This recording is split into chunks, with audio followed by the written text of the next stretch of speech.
Bon lundi soir, les mordus, en direct avec Raymond pour notre 5e épisode de saison 4 de Ça se passe entre les deux oreilles. Yes, sir. En forme, mon Raymond? Toujours, comme d'habitude. Des belles conversations à venir encore.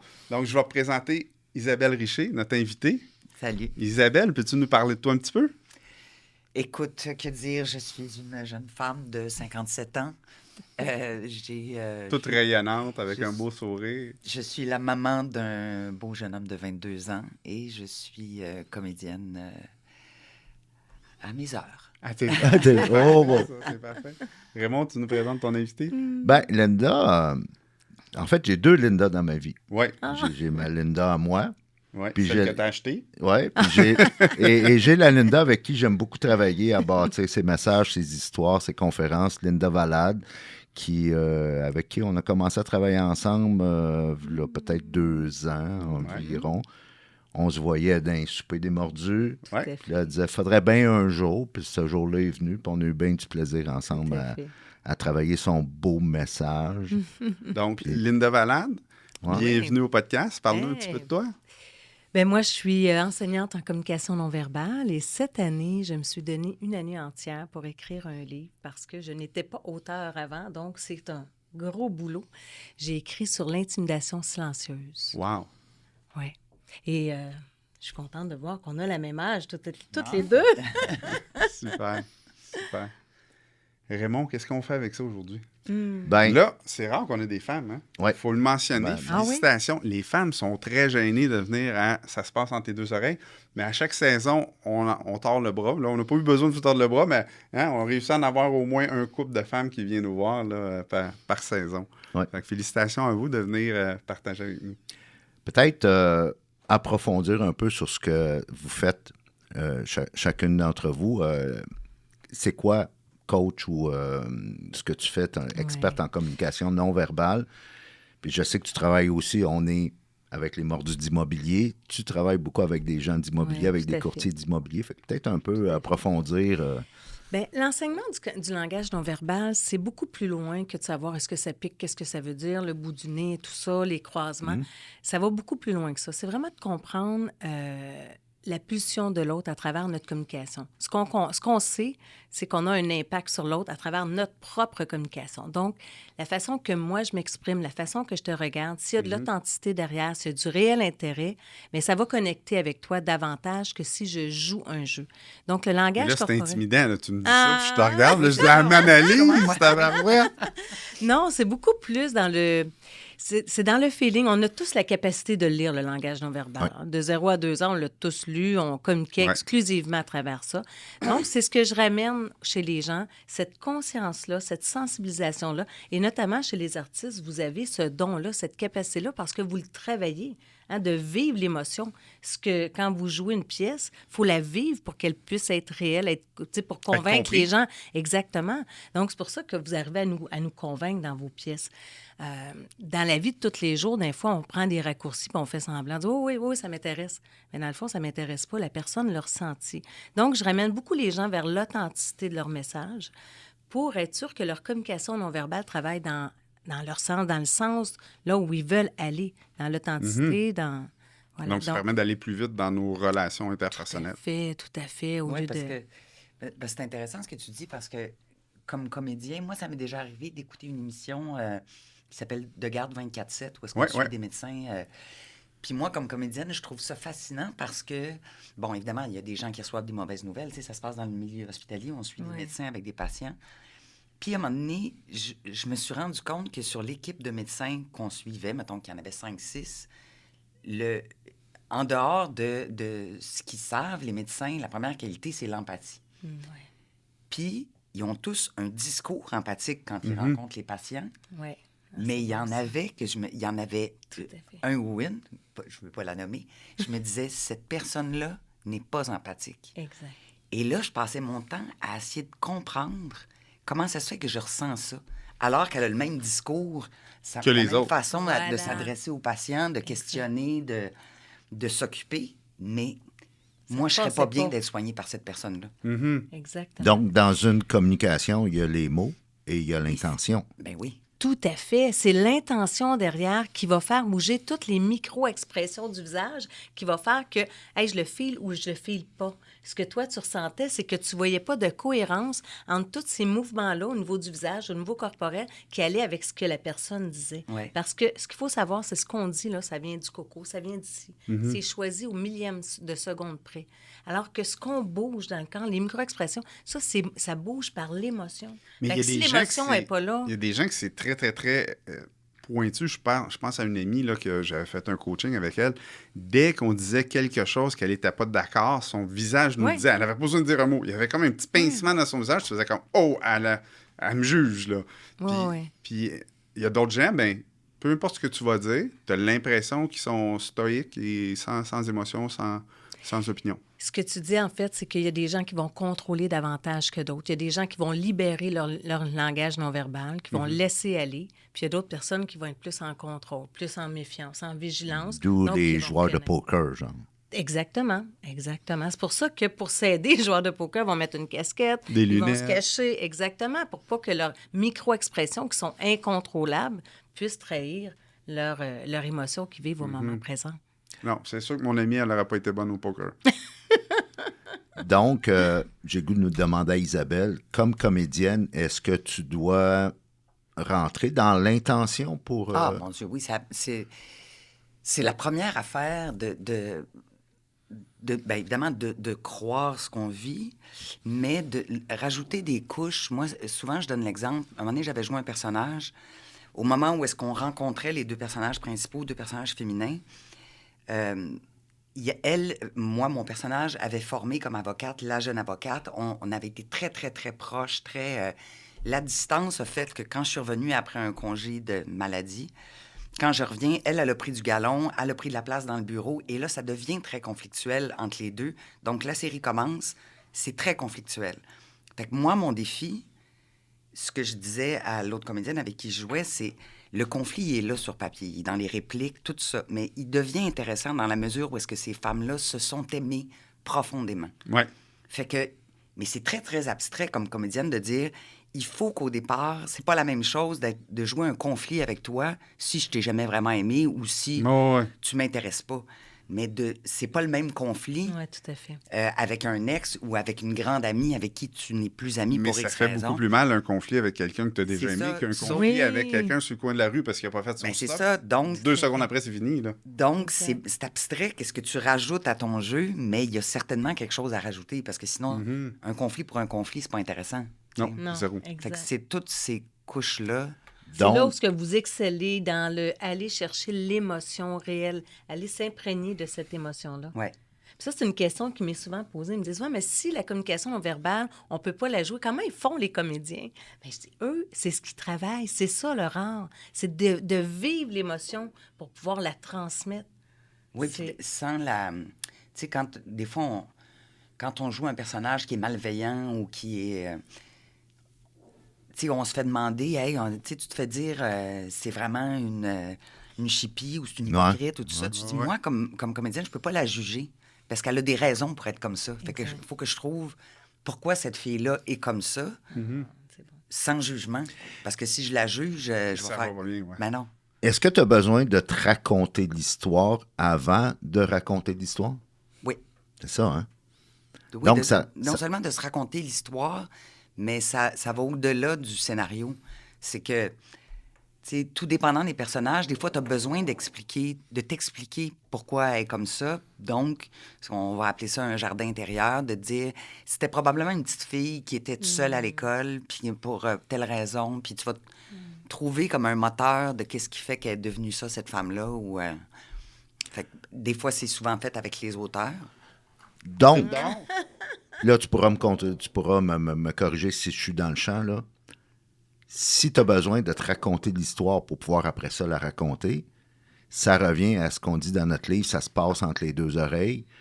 Quand tu es dans la vie de tous les jours, là, pas dans le monde de la télé ou du cinéma, mais dans la vie de tous les jours, tu as besoin de prendre conscience de l'histoire que tu te racontes afin de raconter après ça la bonne histoire. Oui. Oui, c'est sûr. Puis ça se fait... ça se fait beaucoup, évidemment, avec les auteurs, avec le réalisateur, puis avec les acteurs. avec qui tu joues. Parce que c'est comme un match de tennis. Tu as beau, toi, te la raconter, ton histoire chez vous, mais tu joues pas tout seul. La balle, elle revient pas comme tu veux. Fait que t'as beau, tu peux, Ouais. travailler tes shots au tennis, sauf que quand tu joues au tennis, t'attends la balle, puis c'est l'autre qui te l'envoie. Fait qu'il y a ça aussi. C'est vraiment un travail d'équipe.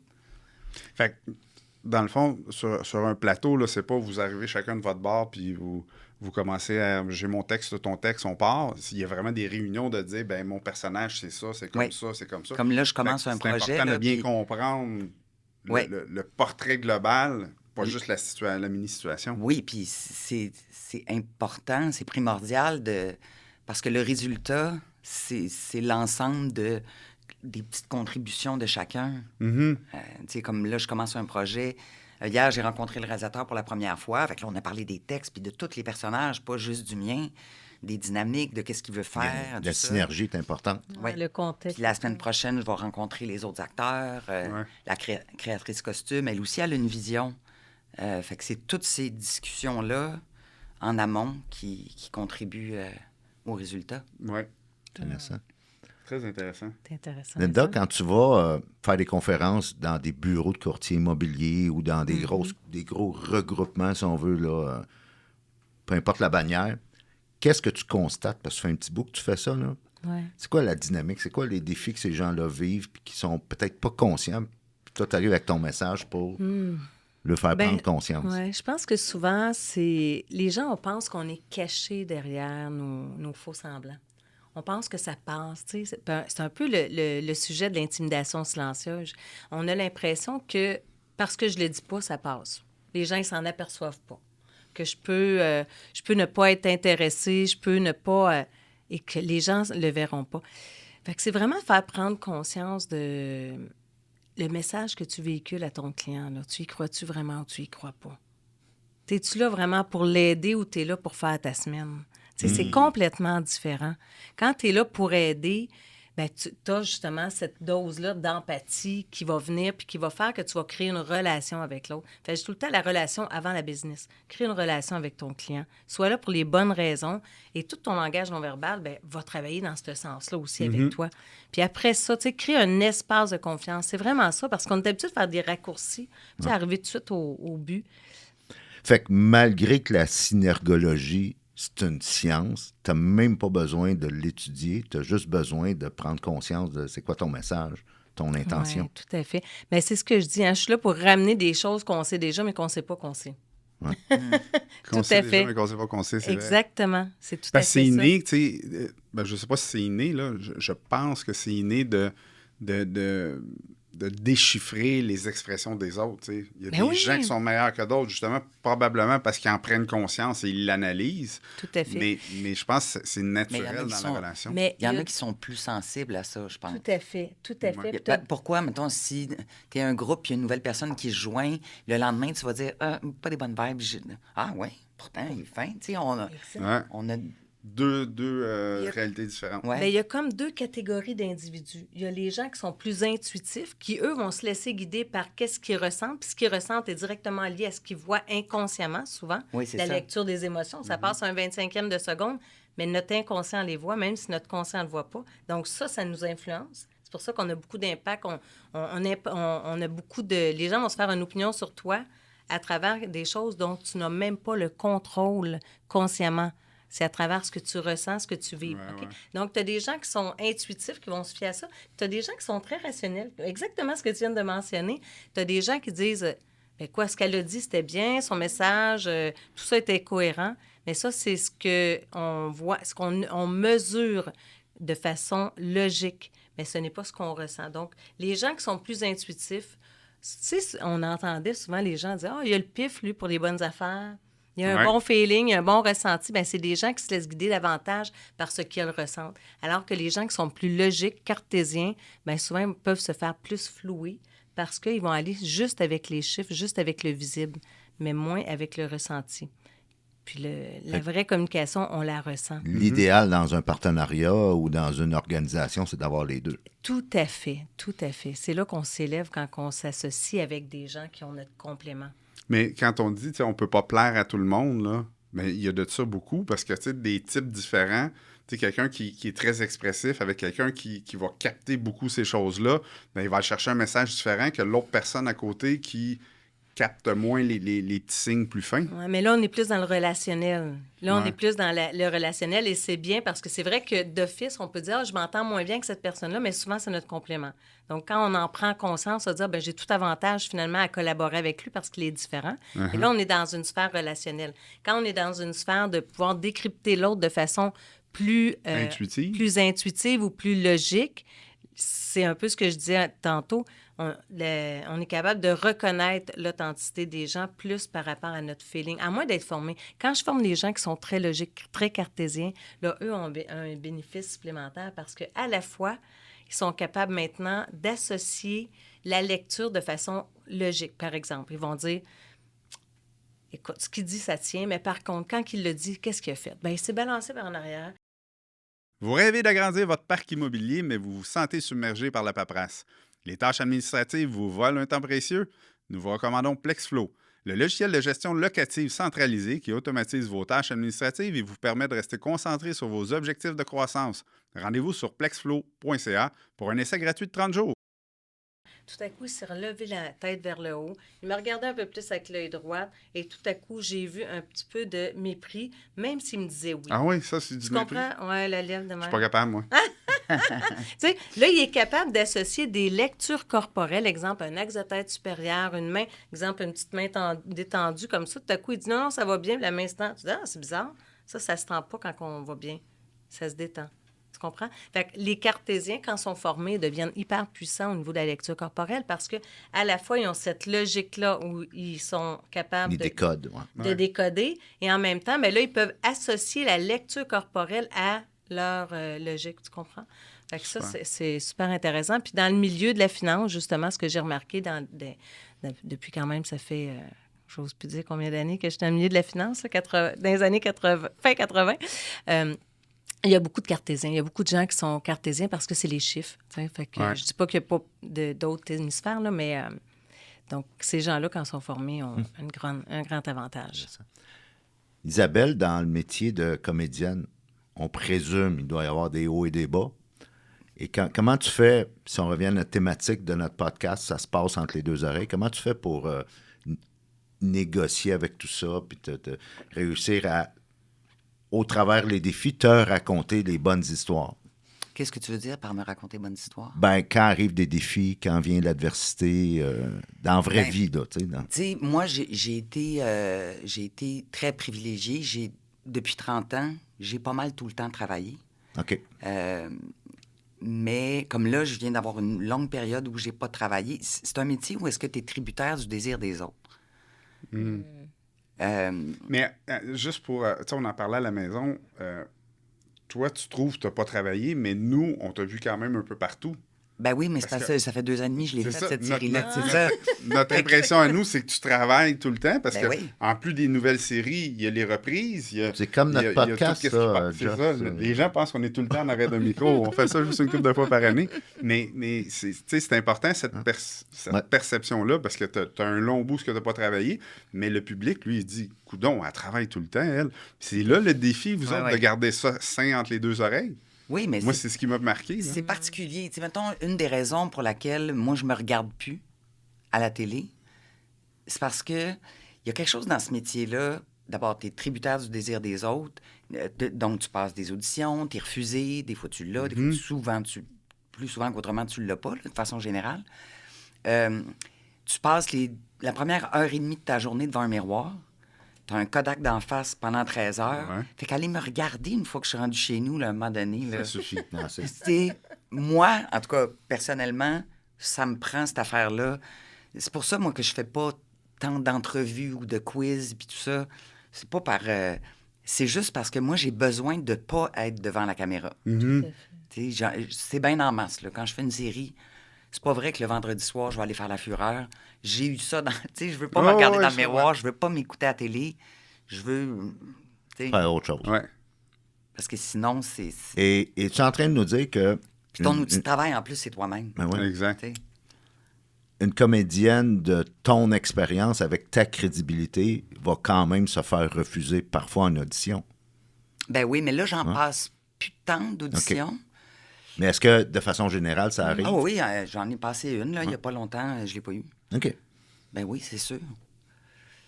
Je pense c'est quoi la moyenne d'à peu près les... Hey, je ne saurais pas te dire. Je ne saurais pas te dire parce que, tu sais, comme là, maintenant, là, comme dans tous les domaines, là, il y a de moins en moins d'argent. Donc, la préparation pour une série ou un film, c'est de plus en plus court. Donc, ils font passer de moins en moins d'acteurs en audition. Ouais. Si j'ai 4 personnages à caster, avant, il y avait des semaines et des semaines de plus pour toute la préparation. Tout préparer ça. Donc, au niveau du casting, ils pouvaient voir 25 gars pour un rôle. Alors qu'aujourd'hui, ils vont aller vers du monde qu'ils connaissent. Est-ce que ça l'effet pervers de rapetisser le milieu? Ouais, ce que je veux dire, c'est est-ce que souvent les mêmes vont être rappelés pour ces raisons-là? Certainement. Parce qu'ils sont habitués de travailler avec, puis ils disent on n'a pas le temps de faire d'audition. Ouais, un tel, je le connais bien, on a travaillé avec la dernière fois, ça a bien été, on le prend tout de suite. Oui, ou ils veulent des gens qui sont plus connus, ou la machine roule tellement plus vite qu'il y a 30 ans qu'ils se disent, lui, je sais qu'il va être capable de tenir le rythme de tant de pages par jour ou tant de scènes par jour parce qu'il a l'expérience. Fait que c'est sûr que le bottin de l'Union des artistes, il y a peut-être 10% qui ne sont pas en dessous du seuil de la pauvreté. Parce que grâce à leur art. Oui, les autres font autre chose. En complément. C'est ce que d'autres invités nous disaient là, du showbiz. Ils sont obligés d'avoir d'autres. Ah oui, tout à fait. C'est tellement une réalité qu'on ne voit pas, nous, de l'autre côté. Non, on a l'impression que c'est tous des multimillionnaires qui passent à la télé. Tu passes à la télé, t'es riche. Exactement. C'est la même chose dans le monde des coachs, des conférenciers, des consultants, puis probablement des investisseurs immobiliers. Ben, c'est vrai que les investisseurs immobiliers doivent travailler très, très fort comparativement à ce que les médias et la rumeur veut, parce que, tu sais, on pense qu'on collecte des loyers le premier puis c'est fini, mais c'est pas vrai, là. Ça brise, ces immeubles-là. Il y a de l'entretien à faire, il y a une cédule d'entretien à préparer, il y a beaucoup de fiscalité à prévoir, puis de comptabilité. Fait que c'est une job à temps plein, là. Ouais. Intimidation silencieuse. D'où ça vient? Puis c'était quoi l'élément déclencheur que tu t'es lancé dans ce projet-là? Bien, en 2013, quand j'ai démarré Verum pour faire des formations exclusivement en langage corporel, donc le langage silencieux, je me suis aperçue, les mandats que j'avais, c'était de faire progresser les équipes. Donc, soit améliorer la satisfaction de clientèle, les ventes, la cohésion, etc. Puis je me retrouvais tout le temps dans une salle de... Puis là, ça me fait rire parce qu'il y a sûrement de gens qui ont passé dans mes salles qui vont entendre ce que je vais dire, mais c'est des kings, c'est des gens qui font du financement aux entreprises, c'est des gens qui réussissent bien dans la vie. Et c'est des gens qui ont des fortes personnalités. Ouais. OK? C'est des winners, c'est des gens qui fonctionnent bien. Donc, je me retrouvais dans une salle avec une trentaine de personnages comme ça et je voyais qu'il y en avait qui prenaient beaucoup plus de place que d'autres. Et ça, moi, pour arriver à mon mandat, il fallait que tout le monde collabore, il fallait que j'ai accès au cerveau de tout le monde. Fait qu'il fallait que je donne de la place même à ceux qui ne parlaient pas. Fait que je m'apercevais qu'il y en a qui faisaient de l'intimidation silencieuse, c'est-à-dire qu'ils faisaient des blagues sur les propos d'un autre, ils pouvaient soulever la tête, faire « oh, ouais, on sait bien ». Tu sais, des petits comportements comme ça. C'était des comportements inadéquats qui étaient présents, puis je m'apercevais qu'à cause de ça, je manquais la présence de certaines personnes. Fait que tout de suite, dès les débuts, en 2013, là, c'est pas d'hier que je parle de ce sujet-là, j'ai commencé à parler d'intimidation silencieuse, je leur disais « c'est quoi ces comportements-là ?» Et c'est eux qui me les disaient. Ils me disaient, bien, c'est ça. Parfait. Bien, ça, vous êtes conscient qu'on le fait consciemment. C'est pas sans le savoir que vous faites ça. Donc, à partir de maintenant, on arrête ça. Il y a quelqu'un dans l'équipe qui le fait, vous allez vous aider, vous allez vous entraider entre vous parce que ça faisait en sorte que j'ai des gens qui étaient visés, qui n'osaient pas parler, mais j'ai des gens qui ne parlaient pas au cas d'être visés. Ils ne donnaient pas leur idée, ils ne collaboraient pas dans l'équipe parce qu'ils disaient, d'un coup, je dis quelque chose, puis que le comique dans le coin se moque de moi. Mais c'est bien parce que ça devient plutôt un jeu de se le rappeler. Oui. Puis tout le monde collabore. Exactement. Ça faisait de la place. Puis tu sais, il faut se dire une chose, c'est que des leaders comme ça, des fois, on dit que c'est des leaders négatifs, mais c'est des leaders. Donc, si on les prend, on les tourne un peu. Ils ont juste besoin d'être coachés un petit peu, puis changer l'angle, puis c'est fini. C'est tellement puissant parce que... Puis souvent, l'enjeu là-dedans, c'est que ces gens-là, c'était des gens qui étaient puissants, c'est des gens qui réussissaient bien, donc qui ne se faisaient pas recadrer par la direction. Parce qu'on disait, c'est mon meilleur vendeur, c'est mon meilleur producteur. Mais quand on le recadrait, ce qu'on arrivait à faire, c'est qu'on avait le potentiel de tout le monde. Oui, c'est ça, parce qu'ils disent souvent, quand les gens qui réussissent le plus, c'est pas, oui, ce que tu accomplis, mais ceux qui réussissent le plus, ils seront pas intimidés ou ils n'auront pas peur des autres qui sont forts. Au contraire, ils vont les amener avec eux. Exactement. Fait que ça faisait partie de mon rôle parce que mes programmes de formation, c'était comme j'allais... j'étais avec eux autres toute l'année. J'y allais à tous les mois à raison de 3 heures. Donc, j'étais vraiment fréquente. Là. J'étais là... c'était récurrent. Mon affaire, je revenais. Fait que je parlais de ça dès le début et je le ramenais après. Fait que c'est de là que ça vient, Raymond. L'intimidation silencieuse, j'ai nommé ça comme ça au tout début. Et c'est drôle parce que j'ai commencé à en parler en 2013.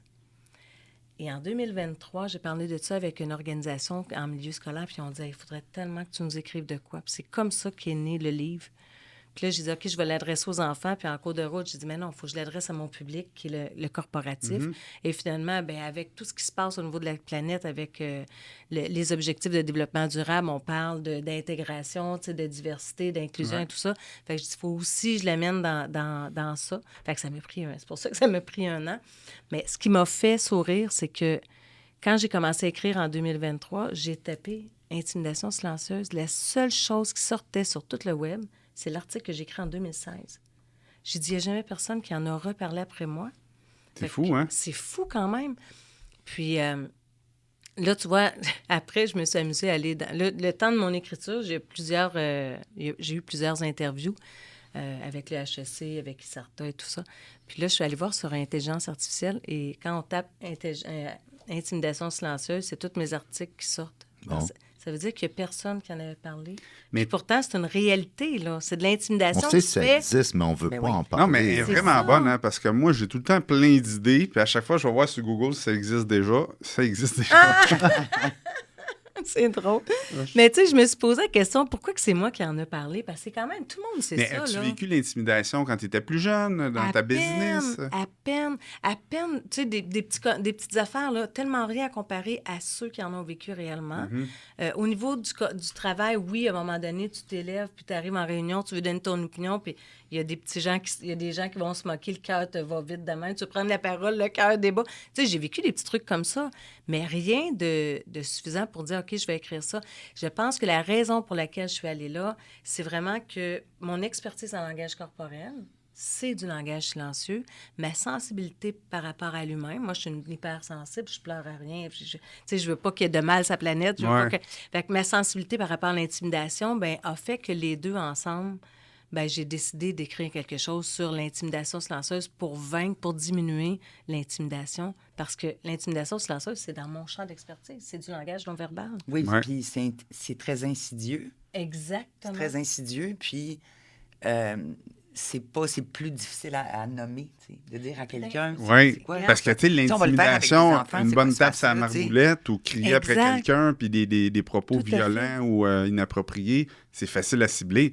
Mais de l'intimidation silencieuse, comme tu dis, lever les yeux en l'air, toujours à répétition, mais ça devient difficile entre les deux oreilles de la personne qui le vit, là. Exact. Puis c'était pas nommé. C'est exactement ce que tu dis. Le fait qu'il n'y avait pas de nom, les gens ne pouvaient pas le nommer, le reprocher. Je suis revenue de France en novembre dernier avec une femme d'affaires, puis elle me dit, on parlait de mon livre parce que j'allais en parler dans les sociétés là-bas, puis elle me dit, écoute Linda, c'est fou là, ça fait des mois que j'ai un enjeu dans mon entreprise, j'ai une femme qui fait de l'intimidation silencieuse, je ne savais pas comment intervenir, mais là, je le sais, là j'ai un mot, parce que tant que c'est pas nommé, c'est comme irréprochable. Quand tu dis à quelqu'un, pourquoi tu me regardes comme ça, il dit quoi, j'ai rien dit. Oui. Tu fais comme, ouais, c'est vrai, il n'a rien dit. Ouais. Fait qu'on attend qu'il y ait une insulte ou on attend qu'il y ait un coup. Puis c'est la même chose qui se passe dans les écoles. On intervient juste là. Bien, c'est l'escalade. Moi, j'en ai vécu quand j'étais jeune, puis tu sais, solide. Là. Chaque jour, j'avais peur de la fin des classes parce que je devais courir, sauter des clôtures. Puis, tu sais, de vivre ça, j'ai laissé les autres faire ça. Exact. Parce que, tu sais, j'ai quand même une carrure plus grande que les autres. Ouais. Puis pourquoi ça s'est rendu jusqu'au cou? C'est parce que j'ai pas mis mon pied à terre nulle part. Moi, j'aime les gens, j'aimais ça, l'école. J'aimais ça arriver et avoir des amis. Puis j'ai laissé ces gens-là m'intimider, sûrement avec l'intimidation silencieuse. Avant. Ils ont ouvert la porte, ils ont rentré intimidation faible, moyenne à élevée. Ah oui. Mais si on dirait que tu as lu mon livre. C'est tout à fait ça, Jocelyn. Ben, moi, je serais curieux de savoir. C'est le précurseur à l'intimidation verbale et physique. Isabelle, on avait un épisode précédent du podcast, un ancien lutteur. Puis la lutte, ben c'est un spectacle. Ouais. Et moi, j'ai été comme étonné d'apprendre toute l'intimidation, puis dans les vestiaires, puis à l'extérieur du ring, là, dans leur écosystème à eux, le monde de la lutte. Comment, entre lutteurs. Entre eux autres, comment justement ce que... Fait que dans le fond, ce qui se passe dans les cours d'école se transpose dans les bureaux, Partout. dans les salles de conférence. Alors, dans le monde de la télé, là, dans le monde des comédiens, des Ça doit être comédiennes, là y aussi. a-tu... Moi, j'ai pas... ça fait 30 ans que je fais ça. J'ai pas... j'ai jamais senti ça. OK. Moi, je me suis déjà retrouvée... On était 3 à passer une audition pour le même rôle. Puis c'était comme, OK, celle qui l'a paye le champagne aux autres, mais c'était amical. Wow. Oui. Puis, C'est fun. puis tu sais, moi, j'ai fait une série qui s'appelle Trauma, où est-ce que j'étais médecin. Puis le médecin qui nous a comme coachés, autant au niveau des textes qu'au niveau des manipulations, puis lui, ce qui l'a frappé, parce qu'il disait, dans mon métier, c'est pas comme ça, c'est l'entraide sur un plateau. Que l'acteur qui va dire à un autre, c'est correct, si aimes-tu mieux, es-tu plus à l'aise si je la dis en rentrant? Puis l'accessoiriste, veux-tu que je vais te... Tu sais, comme lui, ça l'a frappé à quel point c'est Beaucoup pas de respect entre les personnes, Ouais. beaucoup de... Bien Mais sûr je pense que qu'il c'est va une exister culture, des- ça, qui existe dans certains milieux où est-ce que probablement il y a plus ou moins d'intimidation parce que les gens n'ont pas laissé ça rentrer. Tu sais, Peut-être. Probablement je que suis peut-être quelqu'un qui est naïve. comédien a un... ou peut-être tu as juste fixé tes limites aussi tout de suite au début et les gens font comme avec elle, ça ne marchera pas. Tout à fait. Oui, fait ça. du sens.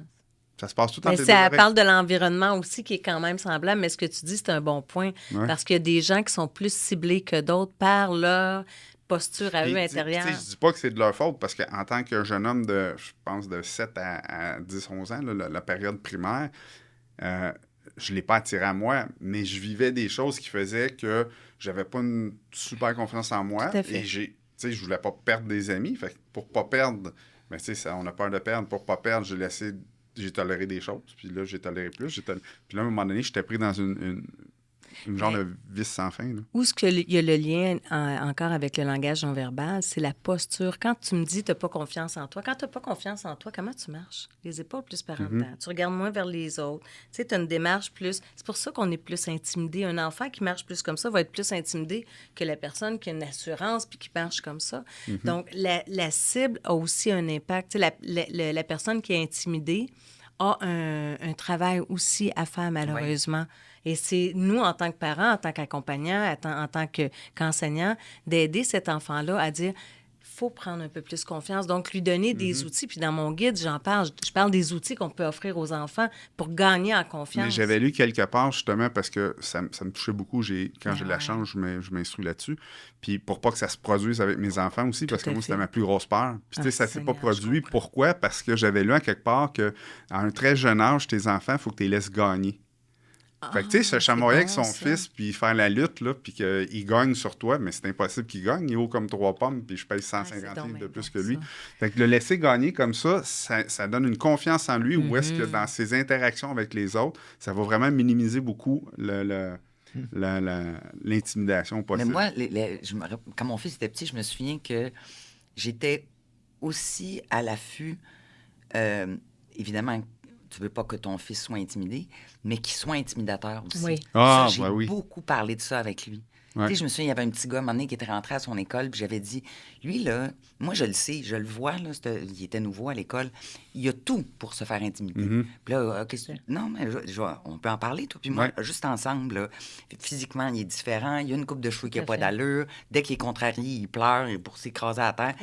Tout ça, là, vous pouvez faire des kilométrages là-dessus avec tes amis, mais que je te vois, genre, va aller l'aider, puis tu feras des blagues à la maison. Ouais. Ça veut pas dire qu'on peut pas faire des blagues sur la différence, mais je disais, s'il y en a qui ont des fondations puis qui ont 50 ans parce qu'ils ont été intimidés, c'est parce que c'était assez important dans leur vie puis ça a tellement fait de ravages qu'à 50 ans, ils travaillent là-dessus. C'est vrai. Puis ça fait tellement des ravages. Moi, il y a un des moments où est-ce que je suis le plus fier de mon fils, puis tu sais, j'en ai jamais parlé avec lui, j'ai ce retour de mémoire-là en ce moment. C'est comme tu as dit, on a peur aussi. En tout cas, moi, en tant que victime d'intimidation, j'ai peur que mon fils aille faire la même chose que moi j'ai vécu, parce que je sais c'est quoi ça fait. Ça fait mal. Et quand il était plus jeune, je me souviens dans une chambre de hockey où est-ce que j'étais quand même assez impliqué au hockey mineur, je l'ai vu aller défendre un jeune qui n'était pas vraiment intimidé tant que ça. Il était juste la risée, puis ce jeune-là ne mettait pas ses limites. C'était très clair dans la chambre de hockey. Puis mon c'est de fils s'est l'intimidation, levé. là, je sais, par Oui, contre. Oui. Mais tu sais, c'était rien de grave. Là. C'était juste, les jeunes ne faisaient pas ça méchamment. Il n'y avait pas de coup violent ou quoi que ce soit. Mon fils s'est levé, OK, vous allez avoir affaire à moi si vous ne le lâchez pas. Puis moi, tu sais, dans la porte, puis là, je le dis, j'ai les frissons, puis j'ai les yeux pleins d'eau, mais tu sais, ça a vraiment été fort comme moment. Tout à fait, tout à fait. Ouais. Mesdames, Est-ce que c'est ça que... Excuse, vas-y. ben, j'allais dire que ça passe tout le temps trop vite, nos émissions. Ah, pas déjà? Ben oui, puis l'entrevue tire déjà à sa fin. Si à chacune, on vous laissait le mot de la fin, on s'adresse beaucoup, nous, notre communauté, c'est des investisseurs immobiliers, des entrepreneurs, de plus en plus. Notre podcast commence à avoir une plus grande portée de plus en plus. Quel message comme mot de la fin que vous auriez à donner, là, basé sur votre histoire, votre expérience que vous avez vécue dans les 10, 15, 20 dernières années, qui pourrait inspirer là, nos gens, notre gang? Je vais te laisser aller, Isabelle. Moi, je dirais peut-être que de s'approprier sa propre version de qu'est-ce que c'est la réussite. Toi, qu'est-ce que tu as envie dans ta vie? Dans mon cas, c'est pas de faire le tour du monde puis de... Ça en est une, effectivement. Puis de faire des millions, mais c'est de faire un projet à la fois puis d'avoir... de prendre le temps, mettons, que mon fils grandisse, mettons. Peu importe c'est quoi l'objectif, mais que ça, c'est ma réussite, puis de pas se fier à ce que... Et se comparer et dire, ouais, c'est ça. Moi, j'ai pas ça, parce que souvent, c'est vrai, le gazon est plus vert chez le voisin, c'est puis quand on traverse la rue, finalement, il n'est pas si beau que ça. C'est ça. Oui, parce que, tu sais, c'est comme dans votre milieu, c'est pas parce que tu as 75 blocs que... Moi, je me suis toujours dit, je veux pas mourir avec un CV épais de même. Je veux avoir tripé sur le petit CV tout le long.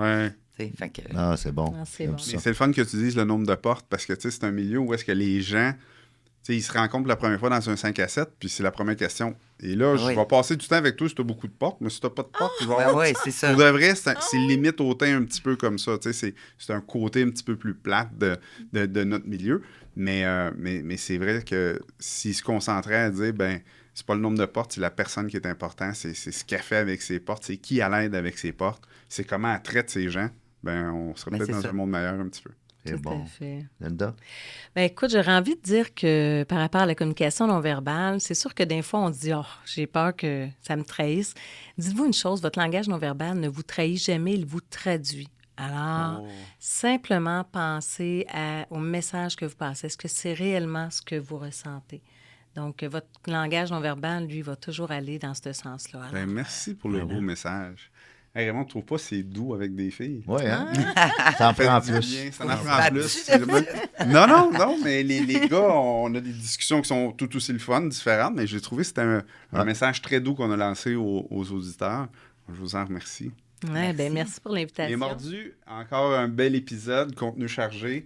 On se revoit le lundi prochain, même pas.